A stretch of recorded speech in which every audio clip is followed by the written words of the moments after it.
This is Defenders TV Podcast, episode 33, looking at Jessica Jones, season 1, episode 3, aka It's Called Whiskey.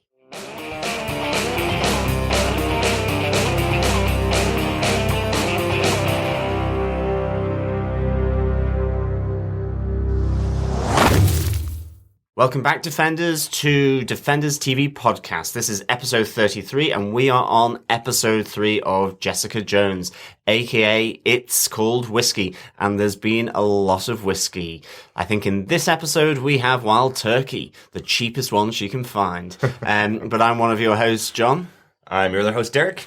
And I'm the final host, Chris. So, guys, what did you think of this episode overall? Like, anything that immediately jumps out? What are your thoughts? One of my favourite things has happened in this episode, which is all of the questions that we had and all the theories that we had were thrown away, thrown to the wind and told we're wrong. Here's the actual answers. So we got loads of answers in this episode, which I really enjoyed. Chris? Same. Basically, they just... Yeah, I don't think they so much threw them away as just literally went, no, we've been playing you all along. This is the actual answer. Exactly. But then it did raise a hell of a lot more questions, which I liked. It was basically like, for every question answered, there was another 3 that were opened. And I'm like, goddamn, now I've got to take war theories and conspiracy theories. Always good. How about you, John? Yeah, I had that as well. And I also like the whiskey watch, another brand of whiskey. She really isn't fussy. It is all about the whiskey. Absolutely. Still no Irish whiskey yet, then. No Irish whiskey yet, but Whiskey Watch is here, and it is beady-eyed on every whiskey bottle that she purchases and swigs. I'm wondering if she'll go bourbon just to mix things up midway through the season. She's done bourbon. Yeah, and she's done scotch. Yeah. But this is her second brand of bourbon. She's done a Jim Beam, this is a Wild Turkey, and she's had a Cutty Sark as well. That's the only scotch so far. And, of course, it was great to see the Door make another appearance in a really good little fun scene between Jessica and 2 workmen. So that was really good. But before we move on to our discussion of the episode, for anyone listening for the first time or coming to it anew, remember we do a 5-point structure and go through the points of this episode that we have found interesting, controversial, good, bad, or whatever else takes our fancy. Remember, you can find us on defenderstvpodcast.com/iTunes or search Defenders TV Podcast on any other good podcast catchers such as Player FM, Podcast Addict, Beyond Pod, or Stitcher. If you have any feedback or comments or discussion on the show so far, or for episode 3, 4, 5, each specific episode, please send it in to feedback@defenderstvpodcast.com. You can also join our Facebook page and group. Just search Defenders TV Podcast on Facebook, or you can tweet to us at DefendersCast, all your thoughts and points. We'll be taking feedback in this episode as well, at some point during our 5-point discussion. I think with that, we'll move into our discussion of episode 3, aka It's Called Whiskey. As usual for our episodes, we'll start out with a synopsis and then go into a full spoiler-filled discussion. So if you haven't watched episode 3, make sure you do. The episode's obviously called AKA It's Called Whiskey. This was written by Liz Friedman and Scott Reynolds, with a teleplay by Liz Friedman and directed by David Patrica. So a slightly different setup here. It looks like Liz Friedman has written the overall story and then worked with another writer to bring the actual full thing to life here. John, do you want to tell us overall what we got? Luke and Jessica familiarise themselves intimately with each other as they explore one another and bond over their special abilities. But a picture of Luke's dead wife sparks a troubling memory in the mind of Jessica, one that she just seems unable to shake off. By day, however, Jessica is focused on acquiring surgical anaesthetic that she thinks she can use on Kilgrave, and persuading Hope's legal team of actually defending her from the media scrutiny. As Jerry Hogarth agrees to explore Hope's explanation about mind control on Trish Talk, she seemingly rubbishes Hope's story for ulterior motives, and in so doing places Trish Walker in grave danger. As Kilgrave attempts to dispatch Walker, Jessica foils his plans and attempts to deploy her own secret weapon against him, but comes undone as she is face to face with her nemesis and a chilling homage dedicated to Jessica Jones. And before we get into actual discussion, I just wanted to bring up one quick point that for somehow that scene that John has just described in the synopsis has been boiled down to, and let me quote, Luke and Jessica familiarise themselves intimately. So, John, is that how you would describe that scene? Well, no, I suppose it's my first point. Okay. I was expecting, after the angle grinder, that maybe, I think I said at the last episode, maybe a pneumatic drill or a sander would be deployed by Luke just to prove even further how unbreakable he is. But instead, we get a sort of a great test of strength. Yeah. And then a great test of a bed frame. stamina and a bed frame. Yeah, Right. Exactly. R.I.P. Luke's bed frame. So, John, that's your first point, yeah? My first point, is that, we get a really good immediate follow-on from the end of episode 2, where he's obviously angle grinding his abs, and we start to get then this more intimate exploration between the two protagonists, Luke Cage and Jessica Jones here.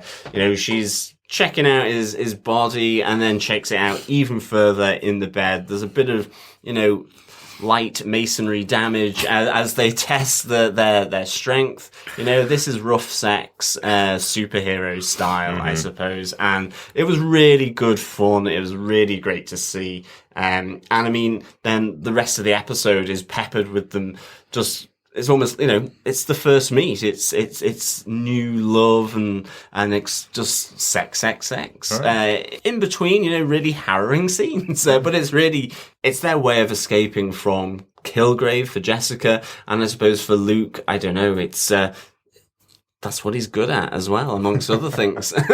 I had to agree with John. This was just hilarious. And it actually has fully ingrained into my psyche that this show, this series, these Netflix MCU style are the Max series. Mm-hmm. This was basically Grey's Anatomy styled. Well, not even probably worse. I don't know. 50 Shades of Grey, maybe? 50 Shades of Grey, yeah. That's the one I was... Grey's Anatomy. They're actually the same show. Little known fact. the Dr. Grey is the same doctor... No, anyway. There is a reference to Grey's Anatomy in this episode as well, isn't there? Where Jessica says that's where she works, that she works in Grey's. It was last episode. Last episode. Yeah. They're all bleeding into one. No, completely. I just agree so much with John. This is just fully ingrained that this show is for 18-year-olds and up. This is Game of Thrones style. We're going to get violence. We're going to get hardcore sex. We're going to get breaking of beds and furniture. Mm-hmm. I'm happy with it. Yeah, I mean, I love how this testing of their abilities. Like I think Jessica says, I've never done it with someone who's gifted, and boy, you're gifted. Two rolled into one there. That he's strong and he's gifted below the sheets. And it's just really, really good. I just loved how they were testing how strong each other were, and actually, she could be stronger. Yeah. Jessica Jones is the one that really can hold Luke Cage's power that he displayed there in that bar fight in episode 2, and now he's met his match in this little lady, but powerful and strong and mentally tough lady in Jessica Jones. I absolutely loved it. Yeah, I love that moment because it really does feel like Lucas realizing how strong she really is, and it's great. I don't know whether she's stronger than him or whether he's holding back. There's no reason for him to you go full force fighting with her. That's not the point of the scene. It just looks like he's realizing, hold on a second, this woman is powerful and very strong. Yeah, really, really good scene, definitely. No, and that actually, this is my first point, and it's perfect segue. Is I actually still think she's stronger. I don't think that was that scene in particular. That's 3-4 seconds. He looks like he's quivering against her. Mm-hmm. She's holding his arm, and then she forces it into a different direction. Yeah. I'm going, no.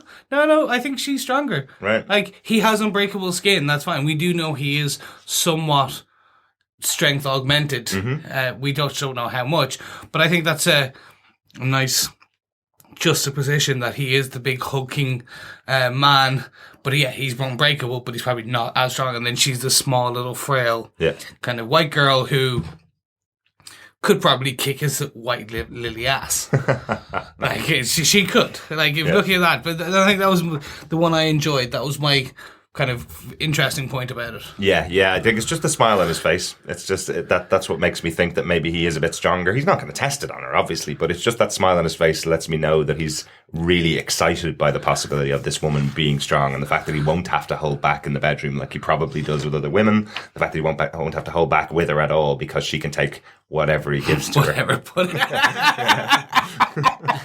Oh my God! There's so much sexual innuendo with this first topic. And what great Luke Cage saying does he come out with after one hell of a ride? All right. Sweet Christmas. That was fantastic.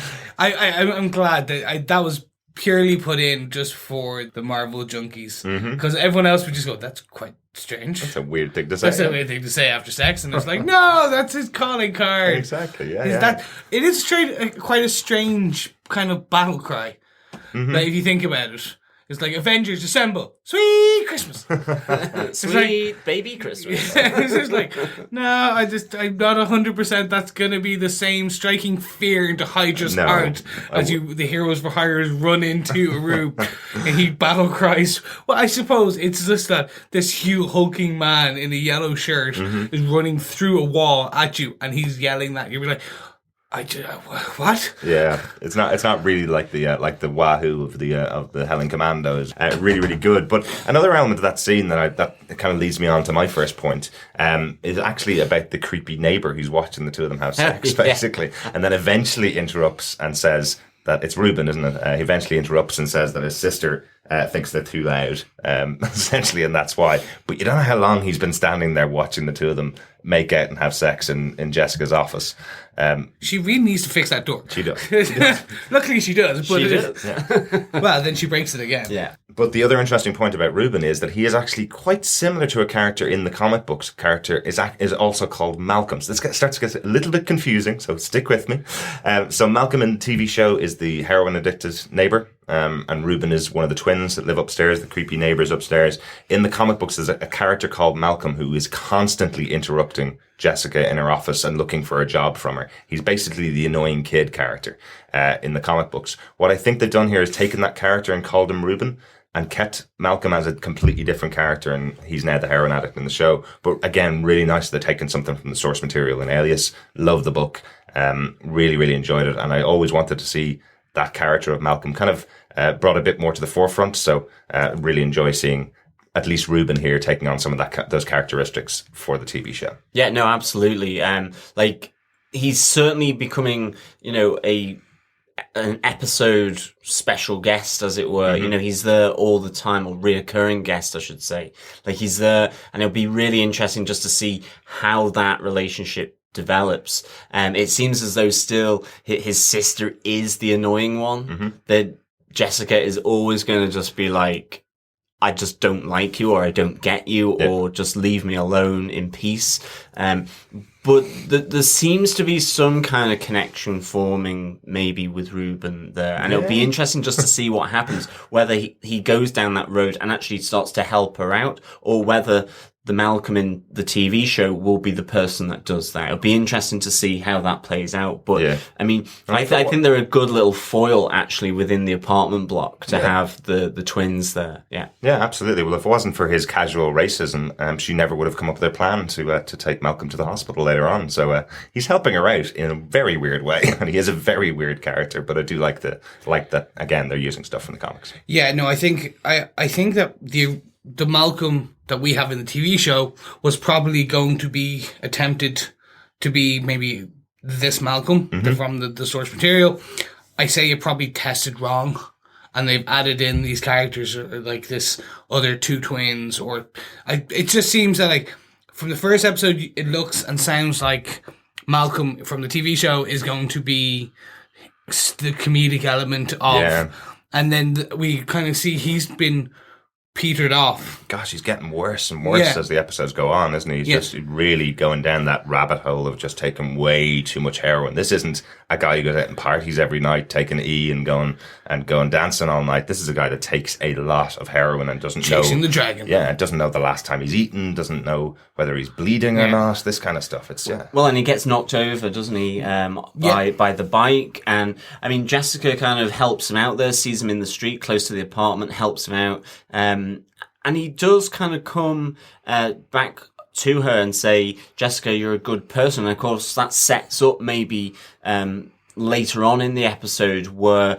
she has, in effect, used him in order to get this surgical anesthetic that she needs to sort of progress her plan, as it were, to stop Kilgrave.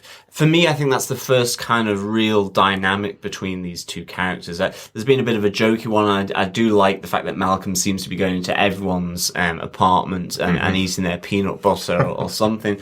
But this to me is the first real kind of true interaction between the two, and it'll be interesting how or if that progresses any further. Yeah, it does kind of lead on to one of my points that I have, which is about Jessica's plan here to get the drugs, which she found out in the last episode can possibly tone down Kilgrave's powers.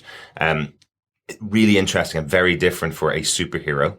Or for a superhero show or for a comic book. She essentially will use anybody around her to take down Kilgrave because she knows how bad he is, and I get that, definitely. But she tries to use Jerry Hogarth's wife, who's a doctor, trying to get her to give her the drugs. She tries to use Luke Cage because he knows drug dealers, so tries to get drugs off him. And then when none of that works, she takes this basically helpless heroin addict, brings him to the hospital, drops him on the floor, and uses him as well, and leaves him behind as she walks out of the hospital, leaves him behind to be, essentially, he's probably going to get arrested because he's a heroin addict, and just leaves him behind. So she's really willing to throw everybody under the bus to take down Kilgrave, which is very different for a superhero. There's one thing I would say about that, like, she's resourceful, and I suppose as a PI, that's where she's coming from. She's being resourceful. She's using her world, her environment, her connections in order to progress this requirement that she needs to get the anesthetic.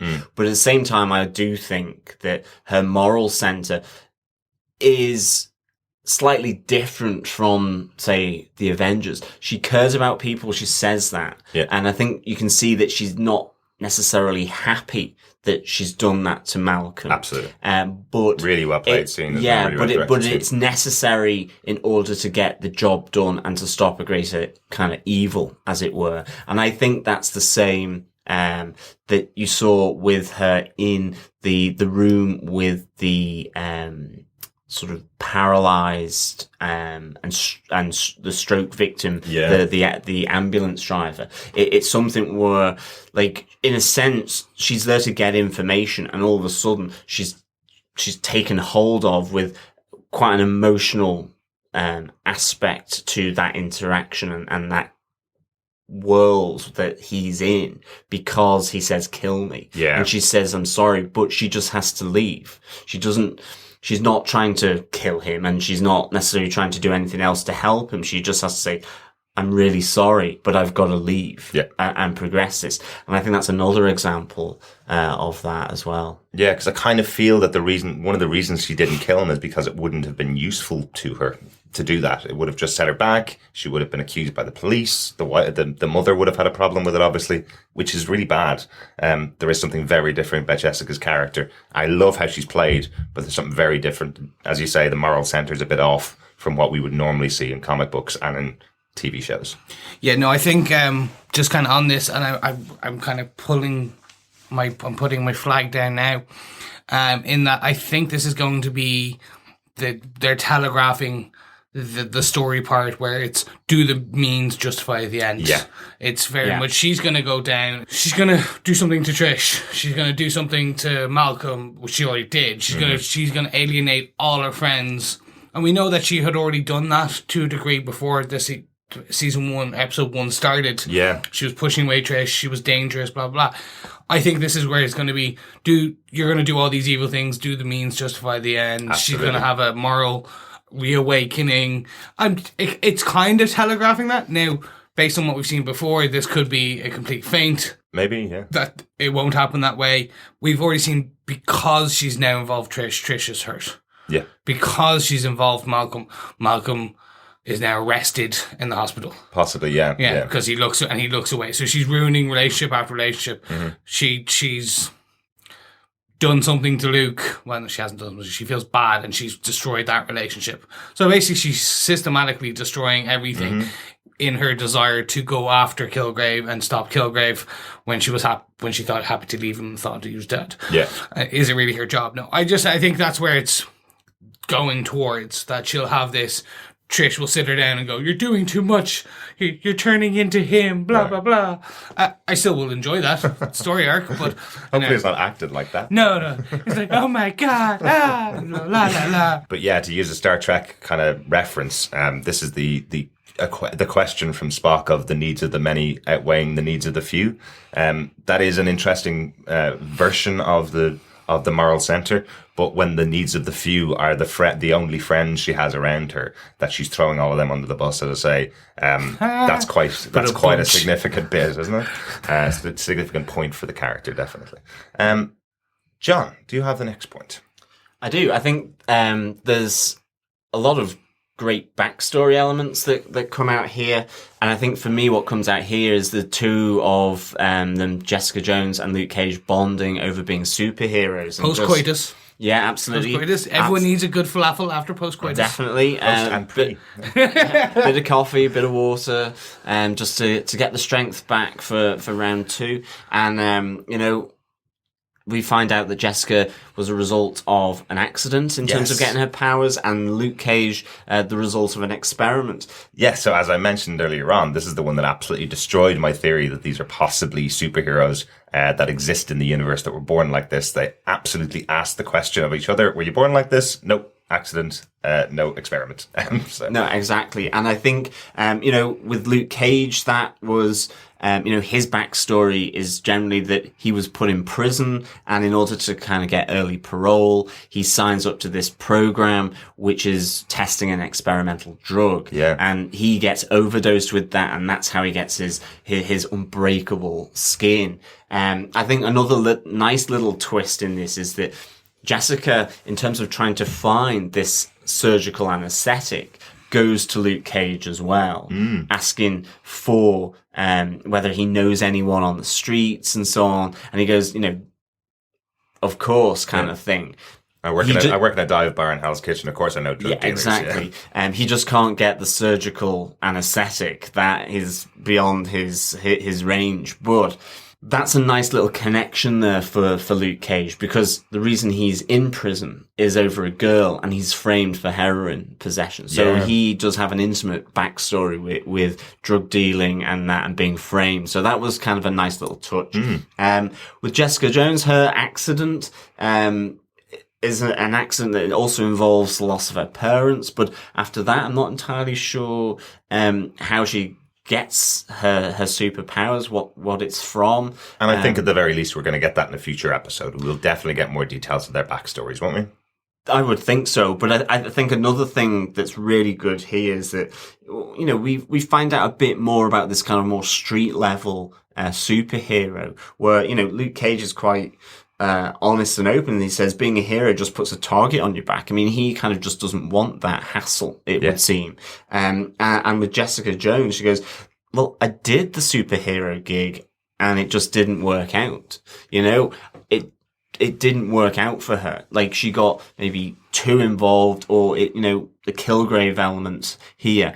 And it was just like, no, I don't want that. I will just try and build this new life as a PI. So I thought this was really a nice little exploration of their backstories here. Definitely. Yeah, no, completely.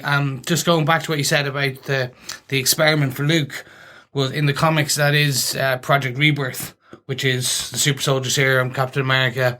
They tried on a number of criminals first, and that was great. And then actually, that's completely kind of one of my points as well, in that Jessica saying the hero gig, done that once. never again. And in a fun way was the costume. Kind of like, ooh, sweet, do you still have the costume? Of course, because you're going to ask that. If someone's been running around in latex and spandex, you're going to go, oh yeah, okay, have you got that hiding away there somewhere? Which I thought was a great kind of, again, comedy insertion into something where the rest of us were all geeking out. Yeah, absolutely. But Jessica doesn't take it very well. Luke is thinking it's a playful comment of, can you put on the costume for me kind of thing. But Jessica doesn't take that very well and kind of stands up and walks away for a second, doesn't she? Yeah. To get another coffee or something. But yeah, you can tell she doesn't really like the idea of sticking back on that costume. No, so that basically has 100% cemented that she was Jewel at some point. So she did a quick run as that. We also know that she jumps. He goes, do you fly? He goes, no, I just jump really high. Fine answering your question from exactly. episode 1, yeah. So she kind of goes, it's kind of like jumping. And I'm like, okay, so I think that means she can fly, but it's just that she hasn't got full control, because even in the comic books in Pulse and which again, I guess, as Derek so kindly pointed out, between episodes while we've been recording this, I have been Wikipediaing Jessica Jones in the background. I knew parts of her. I haven't read Alias and I haven't read Pulse, but I'm waiting because these are going to be good. Yes. But I know from her New Avengers days. So in some of the later episodes of the comics, she does fly. I think, but again, apparently, according to the kind of backstory in Wikipedia, she couldn't fly. She just jumped a lot when she was Jewel. Yes, she's not the greatest of superheroes, I think, is kind of what we get. Yeah. We won't go into too much more because I think we're going to get a version of this in the show. I think they're going to give more of the backstory in the show, so I'm not going to spoil anything for you guys about the backstory. But fundamentally, she's just not the greatest of superheroes, which is why she kind of gave it up. Yeah. Maybe that's not the reason, but we'll talk about it, I'm sure, as we get to those episodes. But very much, she is not Supergirl. She's not Miss Marvel. She's not at that level. She's not Captain America. She's certainly not a top tier of the Avengers kind of level of power. She tried it once. It didn't work out for us, kind of what we get from this. Yeah. Funny you should mention the Avengers. That was one of my happiest moments. You're not like Green Dude and his crew. So apparently Hulk is leading the Avengers. I was like, that is brilliant. The Green Dude and his crew. I like that. And not even Captain America, not Iron Man, the kind of the guys we would think as the central pivot of the central core of the Avengers. No. It's the Green Dude. Yeah. But I do like that how Luke is connecting the two of them to the Avengers there, essentially saying, are we the only ones out here? Is it just the Avengers and the two of us? Yeah. Or is there more? And again, that is the other thing that tips Jessica over, because she knows there is one more, and that's Kilgrave. Yeah. And I think I'm just happy they have finalized It's Gifted. So we're getting, okay, hashtag gifted. We're in a good spot there, and I'm quite happy with that. And that just answered my point from very much earlier on that we were talking about. Yeah, and a bit of feedback that we got in on that episode and on your reader comment. mail. Yeah.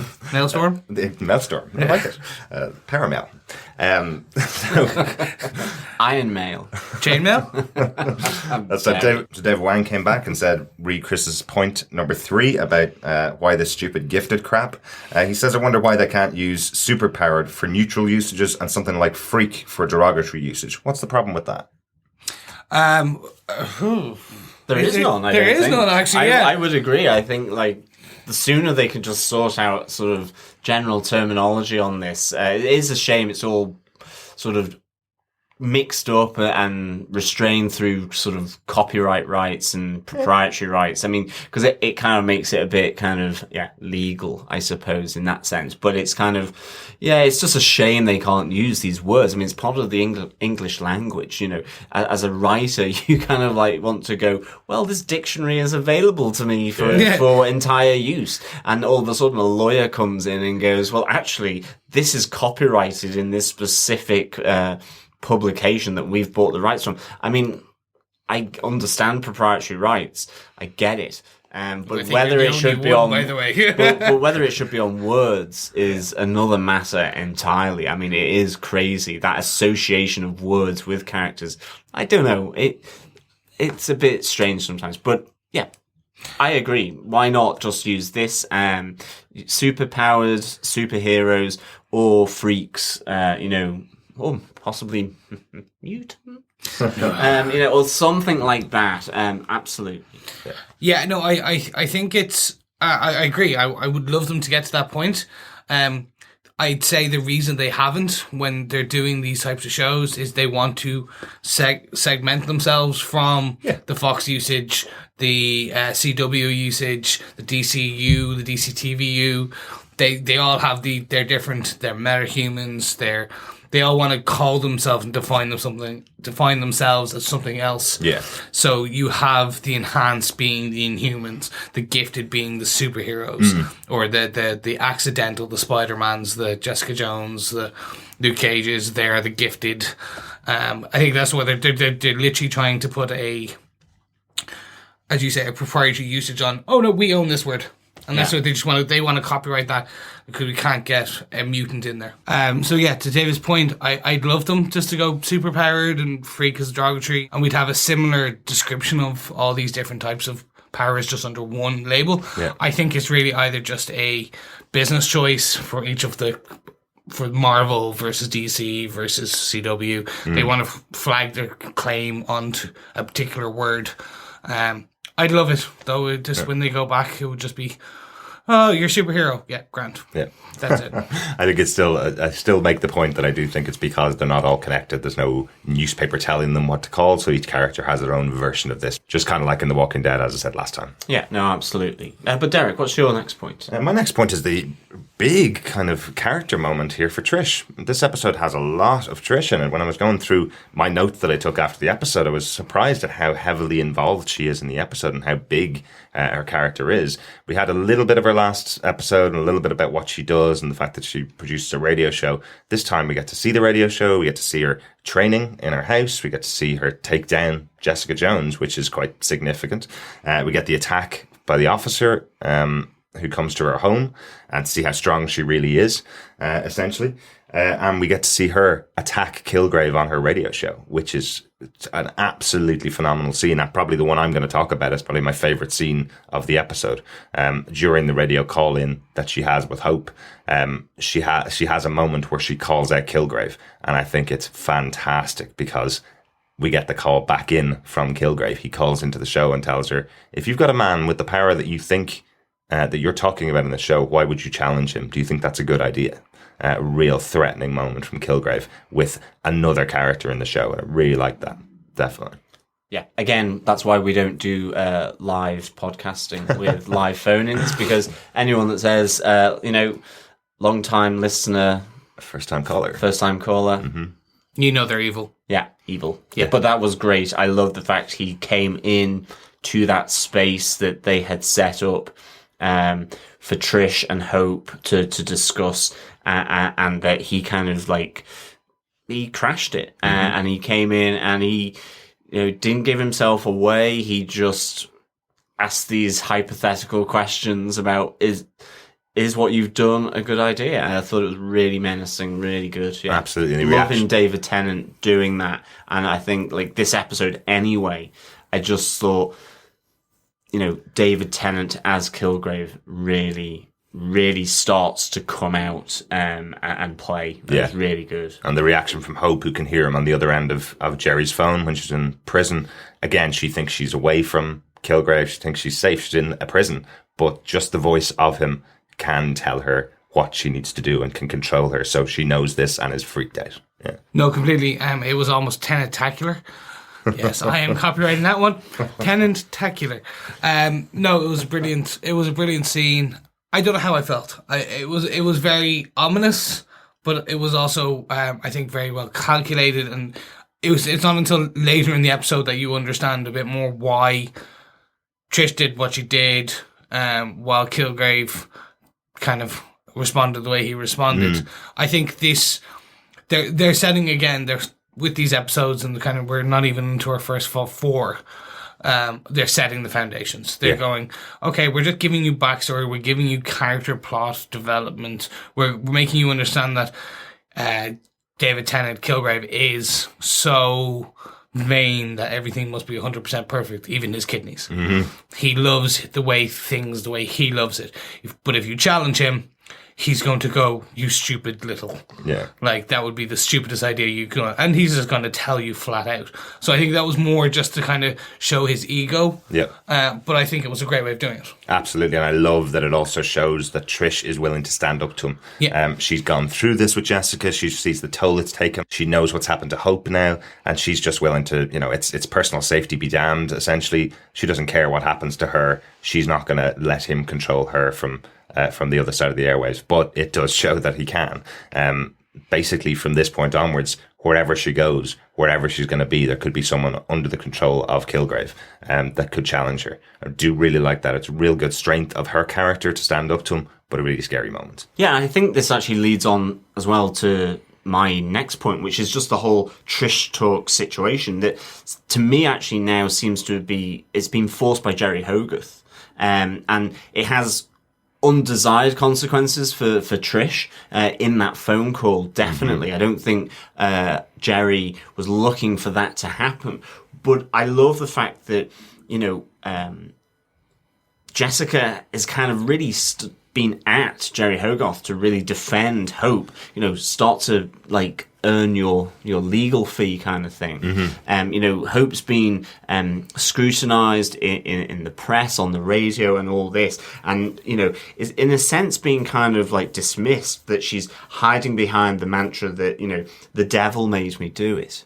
And Jessica asks the question, but what if the devil made you do it? Yeah. And it's a really interesting thing, and I think it's great, actually, character development for Jerry Hogarth, because in this, Carrie-Anne Moss, it's really that I'm the only one that's important, but from a legal sense, she is pure legal. And I think that's what comes out from this, because initially, it looks like she's trying to get rid of Hope from the case, throw Hope under the bus, where she kind of says, she comes back to Trish Walker and says, you can see that this delusion now is well embedded, that she doesn't believe what Hope is saying, and she's her defense lawyer.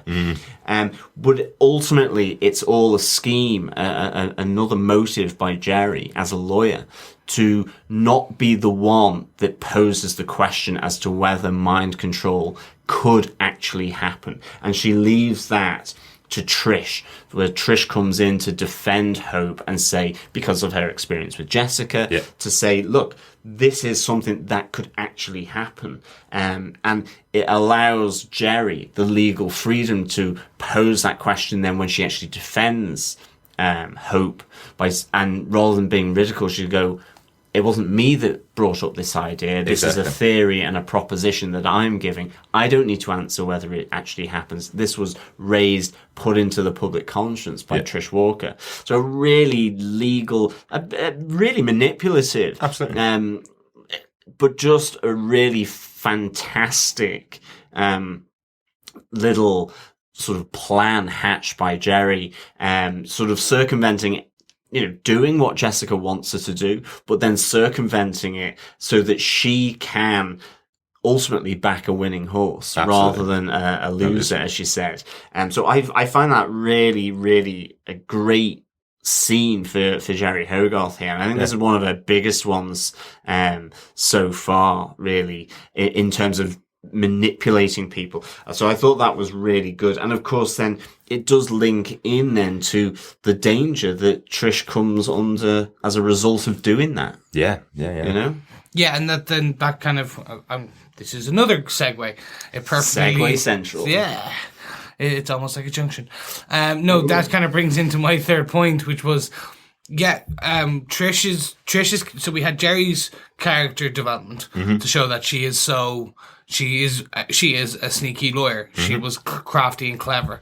She actually is the one that's preventing us from using mutants and superheroes. But then here in this, we also see Trish's character development, and as you kind of mentioned, those other points in terms of kind of the way she's putting herself out there, etc. We have more in that she had a fingerprint scanner on the front of her door. That's right. She has a steel reinforced door. She had bulletproof glass. she showed the Krav Maga, like, and it's full on. So we thought it was just maybe self-defense. No, she is kind of more at it. When did you become a ninja? Yeah, exactly. I love that. But then also we found that maybe her mother beat her up. Because Jessica says, "Is your mother back? Did she give you those bruises?" That's right, yeah. So we're going to go, okay, so maybe there was a past in terms of a violent past, and that's why she's decided to become. I think they're trying to play on the fact, okay, no, she just wants to look after herself. She says to Jessica, I believe, and now again I'm paraphrasing, it was along the lines of, "I don't need you to look after me anymore. Yeah, I can take care of myself." Yeah. So was Jessica her defender? Nice. As a child, or as a thing. Again, the relationship. How does this working? Yeah, we know in this episode they used to live together. Because the training room that she has used to be Jessica's bedroom. So, as you said, we know they lived together. But then there was the accident. In the comic books, her the origin story is she was in a car accident. She loses her parents. She becomes superpowered. She goes to a foster family. Blah blah blah. Are they kind of taking a play on that in this? They were not just best friends; they're stepsisters, right? Foster sisters, right? Because Trish's mother possibly was abusive, so yeah. And then Jessica stopped her. Then they moved out together, and they stayed, and then they did the whole. That's a really cool notion, though, because I mean, I know I was kind of saying, well, what is their relationship? Is it lovers, given how sexual this show is? Are they just friends? Yeah. There is the idea of Hellcat here with Trish Walker. So, is it just that they're superheroes that worked together previously? It didn't even cross my mind potentially about the stepsister front. I think that's a really kind of cool little theory, actually. Yeah, I think that would be a nice way. So then she has the lover in Luke. She has the employer in Jerry. She has the weirdo friends in the apartment block, and then she has the sister. Yeah, and then the enemy is Kilgrave, who was the ex-lover, the evil boss. He's the bad side. But I think the sister would be a nice angle. Absolutely. And I'm liking that. Again, pure speculation. We're on episode 3. It was just the way she said, "Is your mother back? Yeah. Is she beating you?" Then all the reinforced. I think maybe Trish helped push the costume element, done that once with Jessica, and now when Jessica stopped and she ran away and they left the apartment, now Trish is thinking, okay, I can be the next, kind of, and that's it. Again, it's just I think it's great. They're giving enough tidbits in each episode. It's like a little breadcrumb, and I'm just speculating. My mind's running a muck, kind of going. But I do like this sister thing. Yep. I want to see if it's kind of going to play out. I think we'll kind of answer my question of why Trish seems so not unconnected to Jessica's world as well. So they may have had sisterly lives, but they probably came from very different backgrounds to begin with. Yeah, very good theory. No, it's an interesting one. Yeah. So Derek, what's your next point? I want to continue on the Trish point. Hey! Because Trish loving. Because this really is a big episode for her as a character. The attack on her by, I think it's Officer Simpson, who comes to her door under the control of Kilgrave. And I have to say, when we were watching this, there is absolutely no doubt in my mind when he arrived at the door that he was under the power of Kilgrave. Yeah. She does everything correctly. She doesn't let him in. Until she sees ID. She's very, very secure in what she's doing, but the whole time, I think, Chris, you were shouting at the screen going, "Don't let him in." Yeah, absolutely. It was don't let him in. Yeah. I just thought she should have, once she got his ID, she should have phoned the police. Yeah, very good. That was a good option. Good option.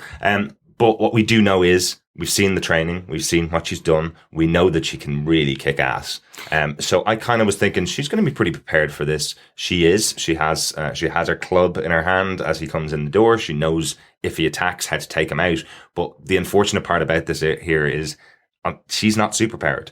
That's the one thing that really stands out. She had Jessica used to protect her. As she's mentioned, she is superpowered. Trish isn't superpowered. She is well trained in self-defense, but this guy, remember, under the control of Kilgrave, is being told, you must kill this woman. So his entire, all his training is going into killing her. He's not just your standard foe. And it's a really difficult moment. If Jessica hadn't turned up when she did, Trish would have been dead. Definitely. Yeah. And that one throw, when Jessica like literally just pushes him with her again one-handed, and we get a camera pan, and it's literally him flying sidewards into a bookshelf, and I'm like, okay, so they're really playing on the power thing, and I completely agree. As I said, as you said, I was shouting at like it was so obvious. We all knew it. It was a bit of a trope to be slightly. It's like, oh yeah, okay, we know there's a cop coming to the door. We know he's going to be bad. They did show that she's not as prepared as we want her to be. Yeah. As in, she's still learning Krav Maga. She's not, you said, she's not super powered. Yeah. She's not Hellcat yet. She's not anything. She's a woman who is training every day. Yeah. In her. Very strong, though. I thought the actual fight itself really showed a competency in what she's doing. I loved the scene in the previous episode where she was taking the gun off her trainer, and essentially she'll keep fighting because she heard the click of the gun, which means she would have been dead. So she knows how hard she needs to train to get this proper self-defense up. So she does feel pretty confident, and I think that's shown in the scene, definitely. But unfortunately, when you have someone that's being sent at you by Kilgrave with the absolutely intense want to kill you, it seems like that can overpower you.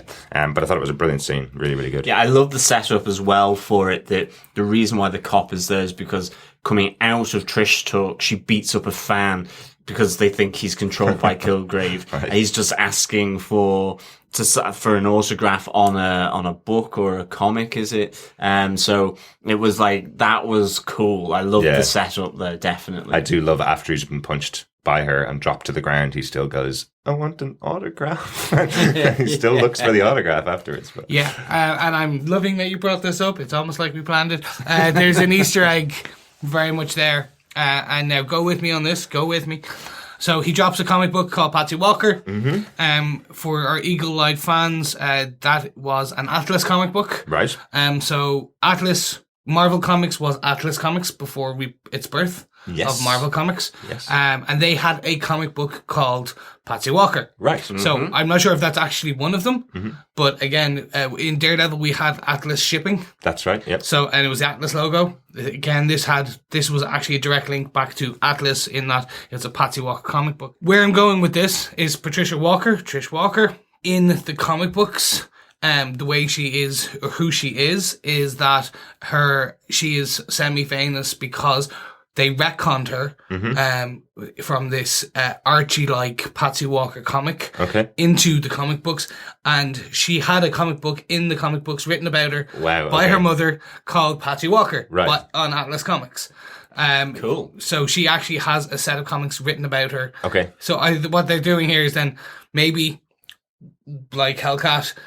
She is Hellcat. She has a comic book written about her as a child by her mother called Patsy Walker, maybe. And that's why he handed the Patsy Walker comic book to her to sign. I get it. Yeah, I get it. It's kind of like Gone Girl, where his Ben Affleck's wife in that has a comic book written about her as a kid, or books written about her as a kid, and that's how she's gotten famous and gotten all of her money. Interesting. Yeah, that's an interesting idea. So I think it was a nice. It's like a Russian doll, the way you've explained it. Yes. A lot of comics within comic books within comic books. So I hope you stayed with us on that one, listeners. But if that not, makes sense. just literally Google Patsy Walker Comics, Atlas Comics, right, and you'll see. I want to know if it was actually a real one, or was it just a nice kind of reproduction of some kind. Right. But I thought it was just a nice Easter egg. Yeah, interesting point, Chris. I guess we'll see if we can find out whether that is an original issue. We'll see if we can see a copy of it on the internet. John, what's your next point? It's the face-to-face with Kilgrave between Jessica. You know, she's saved Trish Walker, and she's sort of tracking the cop who's going back to Kilgrave, and there we have it. They meet face-to-face through the glass of this apartment, and you know, you hear David Tennant with some pretty fruity language, you know, going on, watching the soccer, like. Really, just that great face-off. Really, really good. I absolutely loved it, and I loved then how that all develops. I presume as well that the family from apartment 128B are probably dead, or just going insane with whatever mind control he's placed into their brains, because this is a different apartment, I think. Yeah. And it was just a really good sort of that meeting, Jessica trying to save the cop from chucking himself off the roof garden to the street below. It reminded me of Lemmings for some reason. That game, it was like he was constantly going to the edge to throw himself off and you had to pull him back. And then obviously there's the whole then chase and everything. I thought it was really good. It was great to see that meeting of the two, and just as their eyes meet through the patio door. That's really a really interesting one. I just actually remembered she never took Trish's phone back. No, not that we saw. Not that we saw from the cop. Interesting. Yeah. It was a great way of tracking it. Very James Bondy kind of thing, but if that's a $1,000 phone. I know, it's better get that back. Trish can afford it. It's okay. Yeah, that's true. Actually, what David Tennant was watching in there wasn't soccer, which I thought was interesting. This is our second rugby reference. Oh, it was rugby. Yeah, I wonder if this was being recorded during the Rugby World Cup earlier on this year, because it's really surprising that an American show would have rugby being watched. But the reason why I know is because he goes, he says, you ginger twat, do you not know a spear tackle when you see one, essentially, which is a rugby term. So and there you go, users, listeners. And the reason why that particularly stood out to me was because the first person that attacks Jessica is a ginger-haired guy. So I like the connection between the two of those lines, that Kilgrave's calling someone a ginger twat on TV, and then a ginger guy attacks Jessica.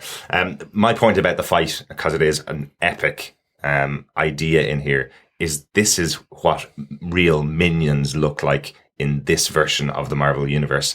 In the Avengers and in all the films, it's tended to be there's loads of bad guys, and they've got all their disciples around them, or they've got people that believe in what they're doing.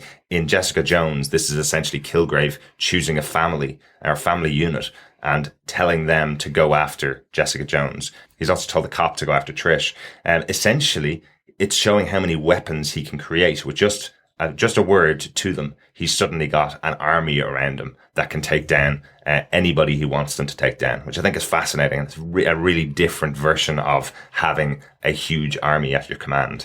Much different from like the Avengers with the Chitauri, which is just an invading force from another planet. For some reason, this is much different and much creepier to me. Yeah, definitely. No, and I think that was that's going to be the difference between most of the fight scenes we'll see. Mm-hmm. In that these people are not thugs like in Daredevil or gangbangers or the Chinese triads or whatever we have that were in Daredevil, that were, as you said, were the expendable minions. Yeah.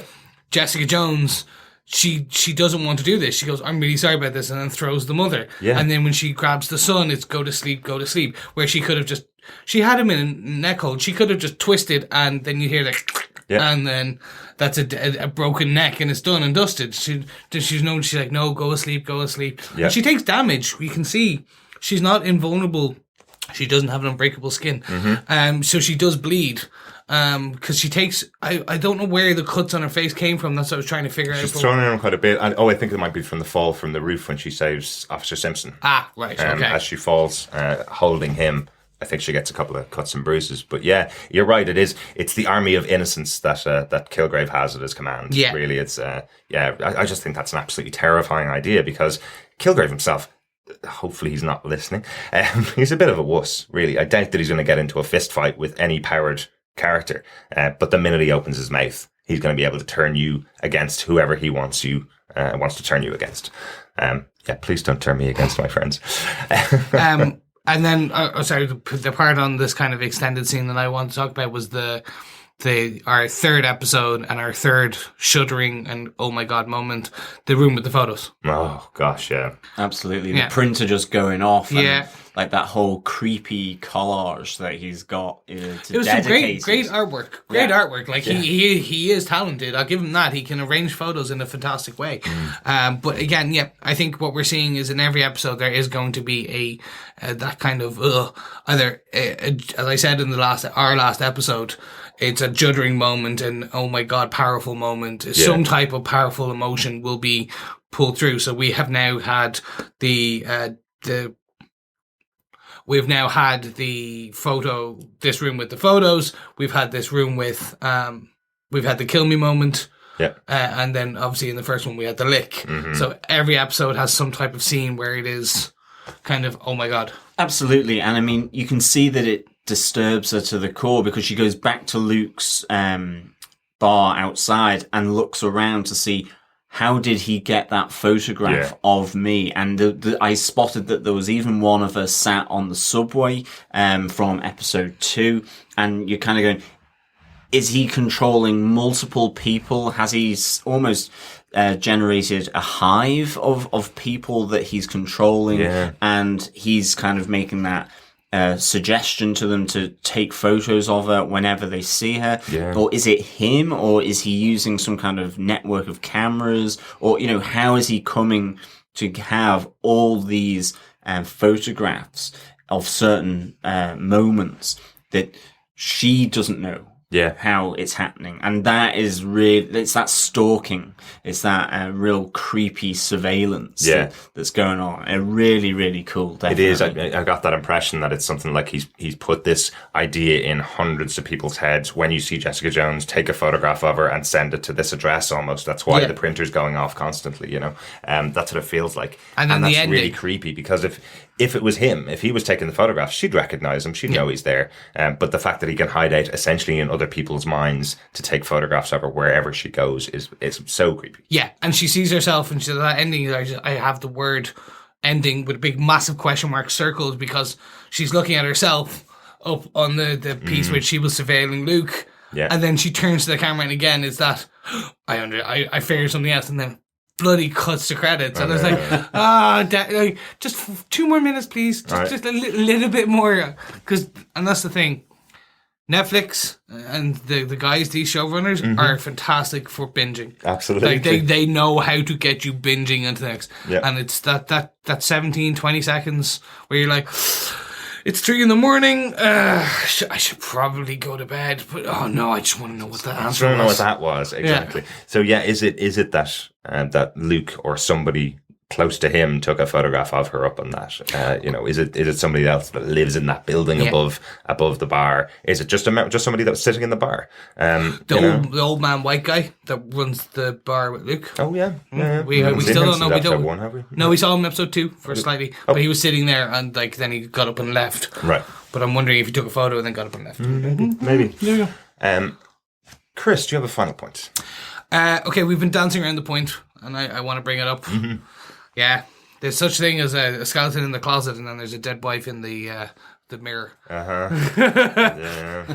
So it's been confirmed that photo in the mirror was Luke's dead wife, Reva Connors. Yeah. So we now know it's not a sister, it's not a girlfriend, it's his dead wife.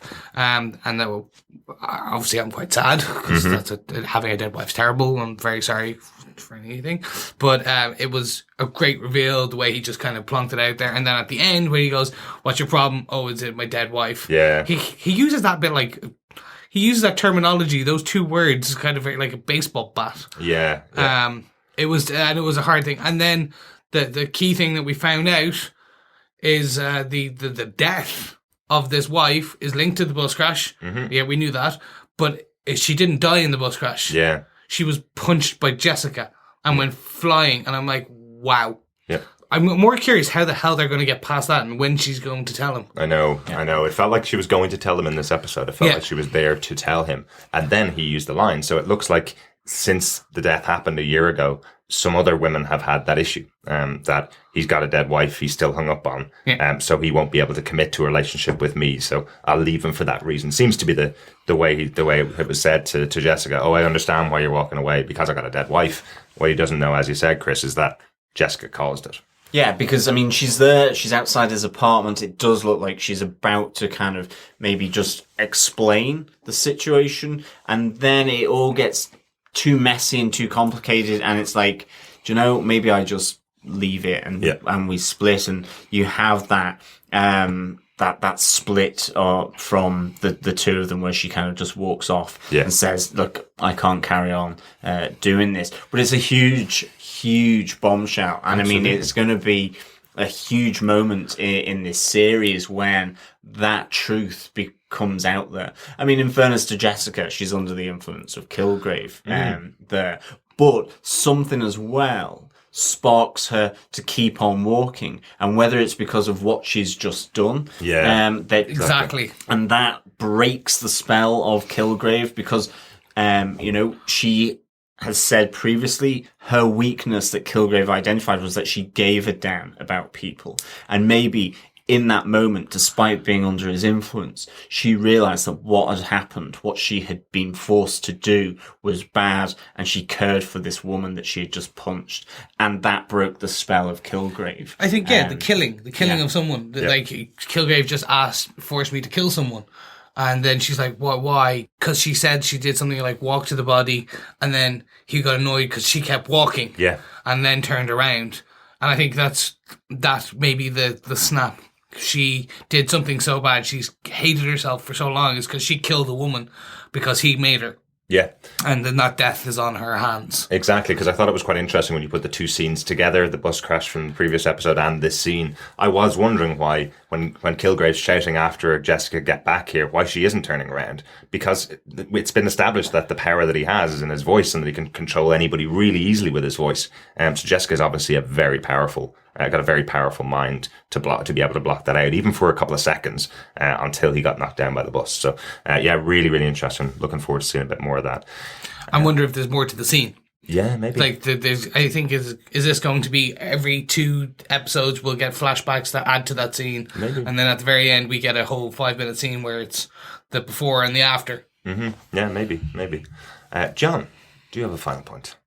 I do. It's the return of the Alias Investigations door, and this time with a father-son combination. I just loved this. It was great fun. It kept the door front and center, as it were, within the series, and the corridor, and it was, and in the corridor, and finally, some great banter between the two, father-son. And Jessica, she goes, "You're early," because she's actually hired them this time. And then they're like, "No, we're 3 hours late," because she's just woken up late. Really good. They're Portuguese. The son is translating what the father is saying, and comes out with, "This is a business, not a charity for women with broken doors." Just like really, really good. And then finally, they fix the door. It's got the new pane of glass in there, but until you pay us, you don't get the key back to your apartment. Mm-hmm. So it was just that's just nice, great fun in the episode, given some of the heavy stuff that we've been dealing with. So I love this. And I suppose here's to the next broken pane of glass and more door related fun and frolics. Well, absolutely, because she's not given the keys, Jessica does break the lock again to get into her apartment. She twists the handle and breaks the lock to get in. So once again, she's still without a working door. So really, really good. So, Derek, have you got any final points or notes for this episode? I don't have any final points. All my points have pretty much been taken up, but just a little note that I thought was really interesting about this episode. Again, it's about Kilgrave.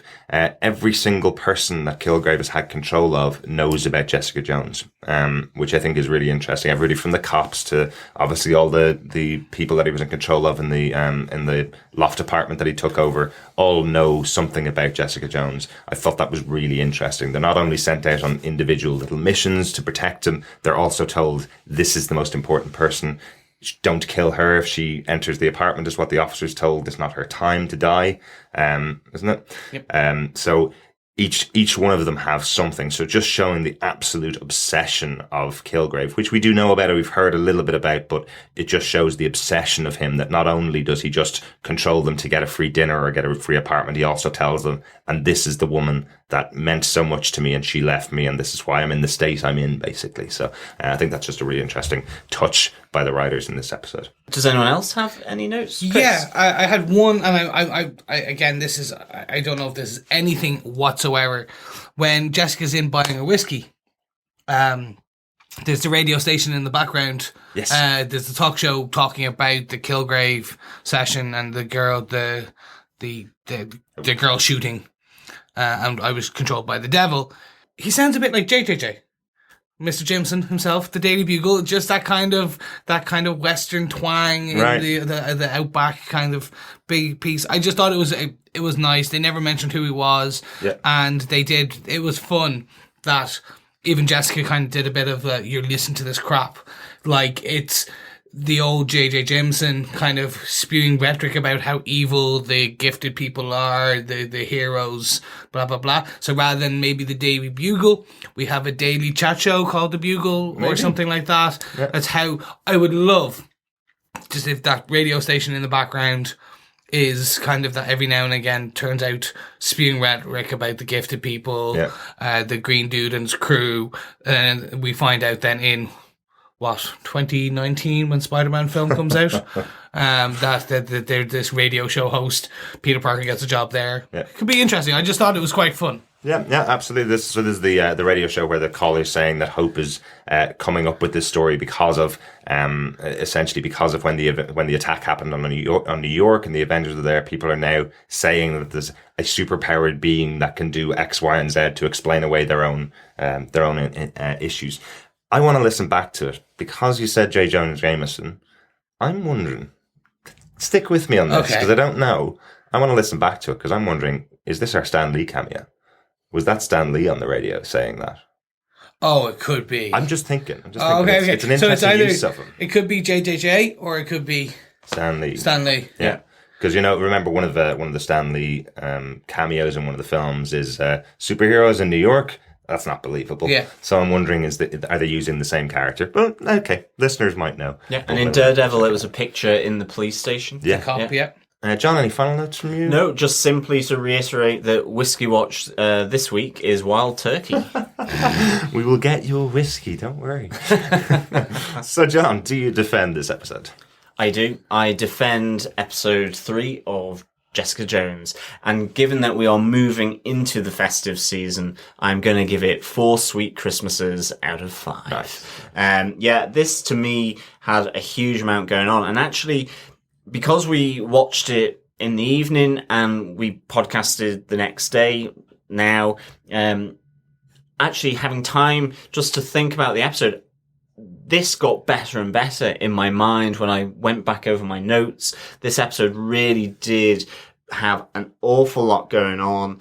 I love the fact that they had some really little jokey elements, such as the door being fixed again. But at the same time, I loved that we got the background and development of Jessica and Luke's relationship here and some of their backstories. That was really important. The fact that Trish, again, said really wanted to see how her character developed. There's an awful lot in here for Trisha, and it's all topped off with the creepy collage and Kilgrave and Jessica Jones coming face to face again for the first time in a long time. Yeah. And all that manipulation of all his like minions, as we've kind of been saying. So this really did have an awful lot in it and progressed the story a great deal. I'm really looking forward to the next episode now. Definitely. Chris, do you defend this episode? Okay, so I'm going to put this out there. As John said, we watched this last night and we're now podcasting in the morning. If you had have asked me that question last night, the answer was no. Right. I thought this was the dull episode. This was the dud. Now that I've slept on it and I've looked back over the notes and we kind of checked one or two quick things just by jumping through Netflix. No, I'm completely flipped. I'm now going, this was a fantastic episode. I think it could have been possibly there was so much in this. My brain slightly went, oh, okay, no, wait, kind of slow down. Yeah. Because I'm just not sure. But no, if you had have asked me yesterday, no. Asking me now, this was perfect. This was a great episode, so yes, I defend. Right. Yeah, I kind of do feel sorry for someone that may have binge watched all 13 episodes. While I do want to get on to episode 4, I'm really excited for it. But I think if you'd skimmed over this episode, I think you could have just compartmentalized it into just has a bit of character development, grand, and just moved on to the next one and forgotten about it. There's so much here. The whole piece about Trish and the attack on her by the cop, the creation of the minions, as you said, John, by Kilgrave. I think that's absolutely fantastic stuff and it's really, really interesting. But number one is a conversation between two superheroes about how they got their superpowers, what they can do, how unbreakable is Luke's skin, how high can she jump, or how fast can she fly. How hard can she bite? How hard can she bite? Absolutely. Watch his extremities.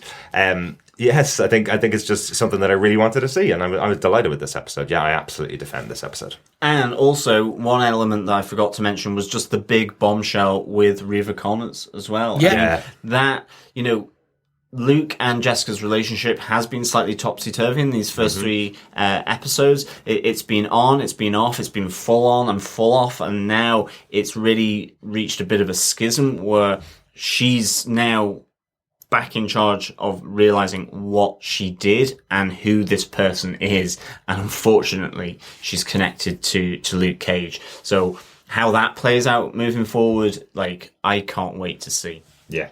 Just a little bit of other feedback that came in from David Wang on Facebook. Just search for Defenders TV podcast and find our group on there.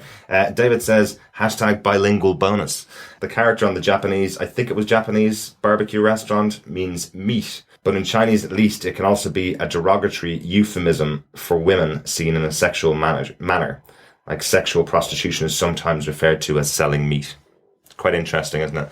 So it's an Asian fusion restaurant, they call it, don't they? Yeah. That's the restaurant that's in there, Misu. That's quite an interesting idea, isn't it? Like that particular character in the background is referring to meat, and obviously that's essentially what Kilgrave has turned Jessica into, has turned Hope into, is his own private prostitute that will do anything he wants her to do. And maybe that's how he viewed what Kilgrave was doing, that was Hope was his prostitute for the night, and so on. Yeah, really, really good catch there. Good catch, David, definitely. We also received some audio feedback from Will Johnson, so thank you, Will, for that.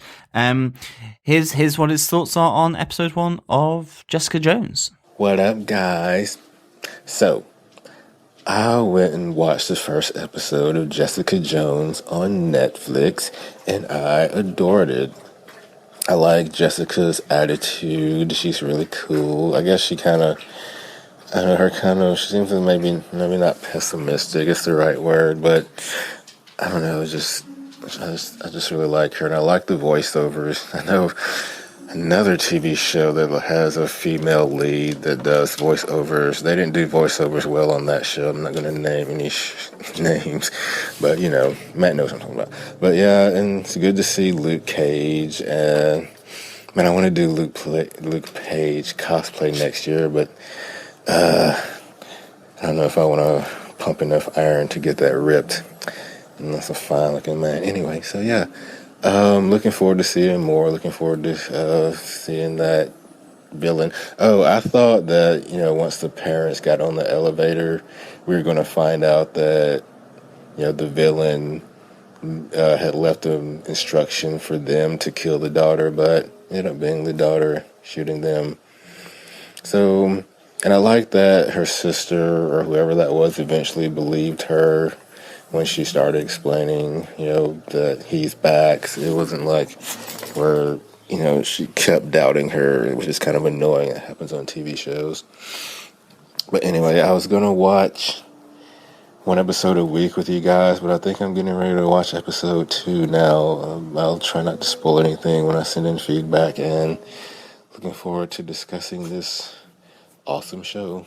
Bye. Yeah, I absolutely love that theory that it could have been the parents in the elevator who were controlled by Kilgrave and not Hope. Yeah. That's a really good theory. And certainly, yeah, I completely agree. To get a decent Luke Cage cosplay, you need to seriously commit to that role well in advance of actually donning on the yellow t-shirt. Maybe New York Comic Con 2018, maybe. Well, for me, certainly with my 30-day shred, there's a lot to do before I can even attempt to probably get into an Iron Fist outfit. But Will, thank you so much for that feedback. We're really pleased you're enjoying the show as much as we are, and we can't wait to hear some of your thoughts on the other episodes of Jessica Jones. So thanks so much.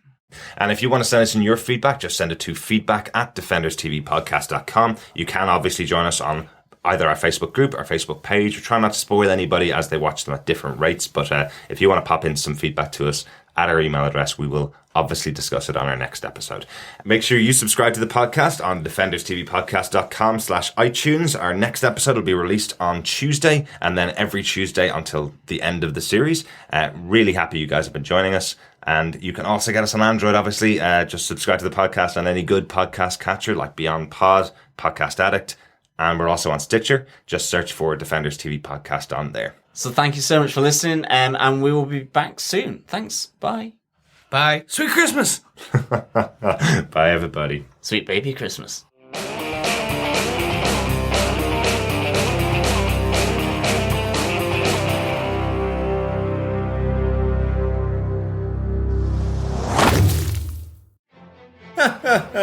Great stuff, guys.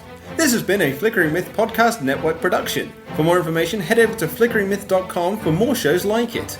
Find this show in iTunes by searching for the podcast name, and head over to youtube.com/Flickering Myth to subscribe to the Flickering Myth movie show. We'll see you on the next podcast. Take care. Bye bye.